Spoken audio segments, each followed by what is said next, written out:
তো চলো আজকে একটা ইনভিটেশন বাড়িতে যাওয়ার জন্য রেডি হওয়া যাক। হাই, আমি কোয়েল। কেমন আছো তোমরা সবাই? তো আমি আবারও একটা ইনভিটেশন বাড়ির ভিডিও নিয়ে চলে এসেছি। তো অনেক খোঁজাখুঁজির পর দেখলাম যে এটাই একটা ভালো কুর্তি আছে, তো এটা পরে নিলাম। আর কালারটাও বেশ ভালোই লাগছিল। এরকম বেশি কিছুই সাজিনি, জাস্ট একটু কাজল আর একটা টিপ পরেছিলাম, আর যা যা অ্যাক্সেসরিজ কানের গলার এই সব কিছু পরেছিলাম। একদম সিম্পল একটা লুক রেখেছিলাম। আর আগের দিন গিয়েছিলাম একটা জলপাইগুড়ির একদম ভেতরের একটা গ্রামের দিকে। আর আমাদের বাড়ির ওই দিকে তো আমরা ধান চাষ দেখেই বড় হয়েছি। এইদিকে দেখো একদম চা বাগান দিয়েই ভর্তি।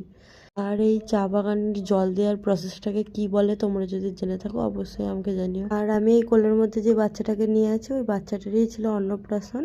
ওর নামটা খুবই ইউনিক, জানো তো? ওর নামটা হলো হার্দিকা। আমরা তো ওখানে বিকেলের দিকেই গিয়েছিলাম, তো ওর যার যা কাজ ছিল করে নেওয়ার পর তো রাতে খেতে বসে গিয়েছিলাম। আর খাবারগুলো এত টেস্টি ছিল, মানে সত্যি বলছি গ্রামের দিকের খাবার হয়তো সত্যি এতটাই টেস্টি হয়। আমিও গ্রামের থেকেই বড় হয়েছি, তো এই জিনিসগুলো আমি জানি। তো খাওয়া দাওয়া করে নেওয়ার পর আমরা আবার বেরিয়ে পড়েছিলাম শিলিগুড়ির আসার জন্য।